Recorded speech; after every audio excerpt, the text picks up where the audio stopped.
feel like, Eddie Murphy wouldn't be Eddie without Richard.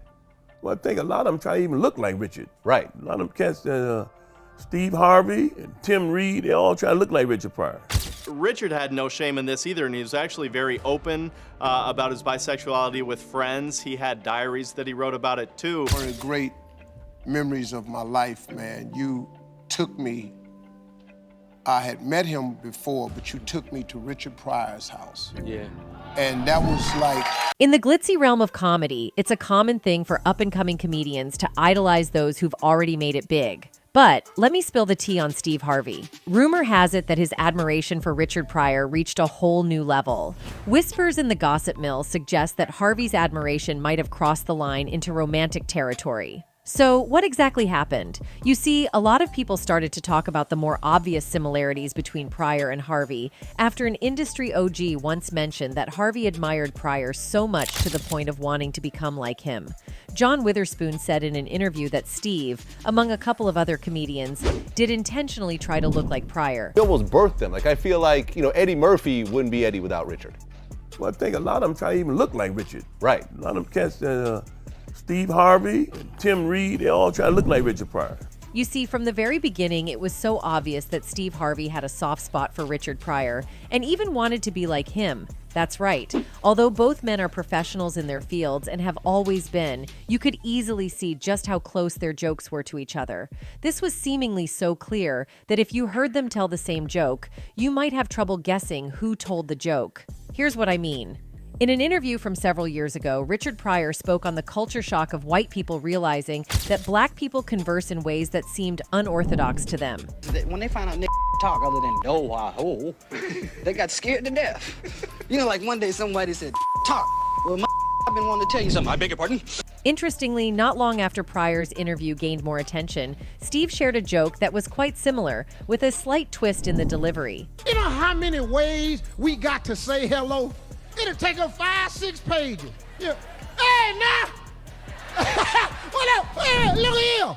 Weird, right? Anyway, apart from both comedians sharing a similar knack for making people laugh, there are a couple of other facets of Pryor's life and personality that Steve appears to have adopted. It came to light that Harvey may have shaped his appearance and talents based on how Richard Pryor lived, as Harvey deeply admired the iconic comedian. Meeting Pryor in person only solidified Harvey's love for the comedian. In the realm of celebrity encounters with their idols, there are often tales of disappointment. Fortunately, this wasn't the case for Steve Harvey, who had the privilege of meeting his comedy hero, the profoundly influential Pryor, without any unfortunate outcomes. While some fans might not recall Harvey's early days as a stand-up comedian before his successful foray into film and television, the roots of Harvey's humorous tales and clever punchlines can be traced back to the legendary influence of Pryor. When I first met Richard Pryor, I have the picture of the day I met him. It was at the ABC Comedy Awards in 1995. The host comedian took to his Instagram stories to recount his encounter with his comedy hero, sharing, "This lady said, 'Steve, do you know who you're standing in front of?' I said, 'No, who?' She said, 'Turn around.' I turned around and it was Richard Pryor. I bent over, shook his hand. He said, 'I heard a lot about you. You pretty funny.' I said, 'I love you, man. I thank you,' because he was the whole reason I got in comedy, I got through talking with him. The ABC Comedy Awards were in this huge hangar they had decorated. I went behind the bar, cried for 20 minutes. Steve Harvey's narrative about meeting Richard Pryor provides a glimpse into the profound influence the late comedian and stir-crazy actor had on his fellow comedians. In any case, on his website, Steve also revealed that when they met, Pryor poked his behind with a knife. "The first time I met Richard Pryor, he poked me in my A with the butt end of a butter knife. He said, 'You just gonna stand your A in my face?' Many people claim that that incident might have been Pryor's way of shooting his shot at Steve. Anyway, one person who confirmed that Richard actually engaged in gay intimacies was his wife, Jennifer Pryor. According to Jennifer Pryor, Richard Pryor was not shy about embracing his desires, regardless of gender. The charismatic comedian reportedly engaged in amorous encounters with both men and women, and hold on to your hats, folks, because one of those rendezvous was allegedly with none other than the enigmatic Marlon Brando. It's the Hollywood crossover that no one saw coming, but now it's making waves like never before. And guess who had spilled the tea about this shocking liaison long before Jennifer decided to lift the veil? None other than music mogul Quincy Jones. In a sensational twist, Jennifer confirmed the veracity of Quincy Jones' claims that Richard Pryor and Marlon Brando had a passionate fling. If you thought the world of showbiz couldn't get any more jaw-dropping, think again. But here's where things take an even juicier turn. Jennifer Pryor, speaking exclusively to TMZ, revealed that her late husband would have been utterly unfazed by Quincy's revelations. She dishes that Richard was always upfront and candid about his bias with his close circle of friends. It turns out that this larger-than-life comedian wasn't just making audiences laugh. He was living his truth, and he didn't shy away from it. Jennifer Pryor tantalizingly hinted that she possesses a treasure trove of diaries that Richard meticulously maintained. These diaries allegedly contain a vivid chronicle of his experiences, desires, and intimate encounters. Jennifer alluded to the possibility of publishing these diaries later. Could this be the tell-all of the century, destined to leave Hollywood A-listers quaking in their designer boots? As for the alleged affair between Richard Pryor and Marlon Brando, Jennifer had a saucy retort that encapsulates the wild spirit of the 70s. She nonchalantly stated, "It was the 70s. Drugs were still good, especially Quaaludes. If you did enough cocaine, you'd F a radiator and send it flowers in the morning."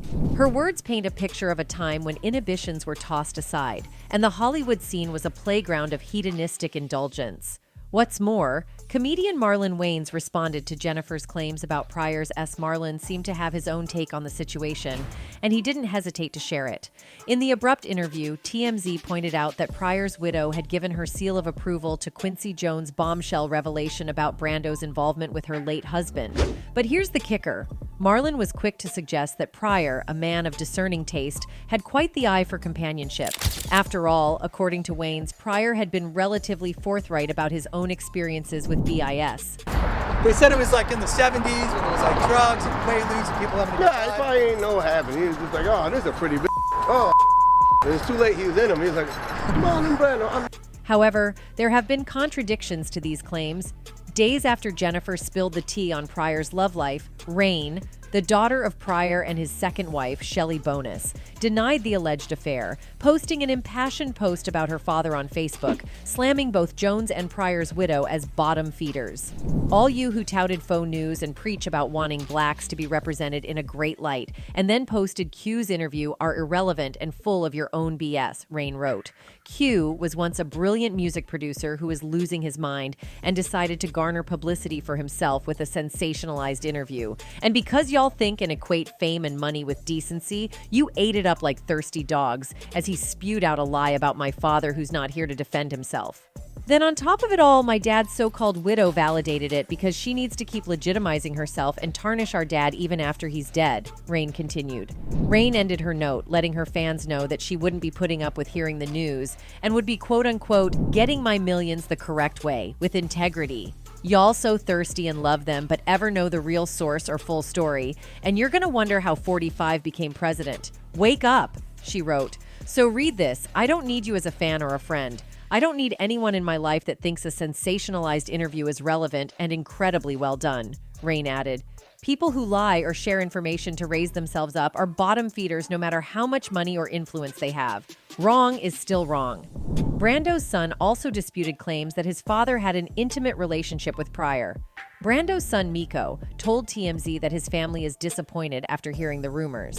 The Marlon Brando family has heard the recent comments by Quincy Jones, and we are disappointed that anyone would make such a wrongful comment about either Marlon Brando or Richard Pryor, said Miko, Brando's oldest living son. In any case, before he got so famous to the point of having his life being debated publicly, Pryor had the most heartbreaking life ever. You know how they say a mother is a child's first teacher, and by extension, the home is a child's first school? Well, unfortunately, poor Pryor's troubles started from the moment he arrived in the world. His mother was a worker, and he was born in a house run by his grandmother. His dad was an ex-boxer and hustler who also worked as a pimp, and the story would get much worse before it got any better. It's hard to say what traumatized young Pryor the most. On one occasion, he found a lifeless baby in a shoebox. The boy also regularly saw people fighting with each other in the bar next door. He spied on his mom and her colleagues while they were working, and he even witnessed his mother cut one of his father's testicles during a fight. Even after all this, somehow the worst was yet to come. When Pryor was only 7 years old, a teenager inappropriately touched him. Then, when Pryor was just 14, a Catholic priest victimized him once again. Pryor had an incredibly dark childhood. However, he realized the power of laughter early on. One day he discovered he could make the women he lived with laugh when he kept falling off a railing of bricks on purpose. But the best part, for him, was when he slipped and fell in dog poo, which made his usually stern grandmother laugh. As Pryor said, it was his first joke. Pryor used to be late for school a lot until one of his teachers had an epiphany that would change his life. She told him she'd let him perform for the class for 10 minutes every week if he showed up on time. This was great motivation. Young Richard loved doing slapstick routines for his classmates. It was an early sign of his unstoppable comic talents. When Pryor was only 10 years old, his mother abandoned him. Even worse, some sources say she left when Pryor was just 5, and that she had to leave because her husband beat her so viciously. In the end, Pryor's tough grandmother stepped up and cared for the little boy. Being the class clown helped Pryor realize that he loved performing to an audience. Luckily for him, a local director cast him in a community center performance of Rumpelstiltskin. The director of the show was a fairy godmother of sorts because she recognized Pryor's talent and encouraged him to believe in himself. Sadly, these happy times wouldn't last for long. As if Pryor's life wasn't full of enough upheavals already, his ex-girlfriend got pregnant and gave birth to their child in 1957. At the time of his daughter's birth, Pryor was still a child himself, clocking in at only 16 years old. And here's the real kicker. The mother of Pryor's child wasn't exclusively seeing Pryor. She was also involved with Pryor's father. Considering the kind of home environment Pryor came from, it wasn't surprising that he got in a lot of trouble at school. Eventually, the administrators simply couldn't handle Pryor's antics and expelled him when he was 14. Unsure about what to do, Pryor worked odd jobs that came his way, became a janitor, and joined the army as soon as he turned 18. He hoped the forces would give him stability, but they only made Pryor's life even more chaotic. Pryor was stationed in West Germany almost as soon as he joined the forces in 1958. Unfortunately, he didn't remain on active duty for too long before getting into a fight. A white officer provoked Pryor and several other black officers with offensive comments. They beat him up badly, even using a knife to hurt him. Thankfully, none of the wounds were fatal, but Pryor still spent the next 2 years behind bars. After he returned from his stint with the U.S. forces, Pryor decided he wanted to marry and settle down. He married Patricia Price from his hometown in Peoria, Illinois, but their romance went sour fast. The couple had a child named Richard Jr. However, by the time the baby took his first breaths, his parents had already called it quits. It was the first of Pryor's 6 failed marriages. In 1963, Pryor made a significant move to New York City, where he regularly performed in clubs alongside luminaries like Bob Dylan and Woody Allen. On one memorable night, he opened for the renowned singer and pianist Nina Simone at New York's Village Gate. Recounting Pryor's early bouts of performance anxiety, Simone vividly remembered how he shook with nerves, prompting her to comfort him by holding him like a baby until he calmed down. Initially inspired by Bill Cosby, Pryor began his comedic journey as a middlebrow comic, steering clear of controversial material. He soon found himself on television variety shows such as The Ed Sullivan Show, The Merv Griffin Show, and The Tonight Show starring Johnny Carson. Pryor's popularity extended to success as a comic in Las Vegas, and his early recordings in 1966 and 1967 featured on the compilation CD Evolution Revolution. The early years, 1966-1974, capture this period. In 1966, he even made a guest appearance on an episode of The Wild Wild West. However, Pryor's trajectory took a transformative turn in September 1967 during a show at the Aladdin Hotel in Las Vegas. Amidst a sold-out crowd, he experienced an epiphany that led him to question his presence on stage, uttering, "What the F am I doing here?" before abruptly walking off. This marked the inception of Pryor incorporating profanity and the N-word into his act. His first comedy recording, the 1968 debut Richard Pryor on the Dove Reprise label, documented this period, coinciding with the passing of his parents in 1967 and 1968.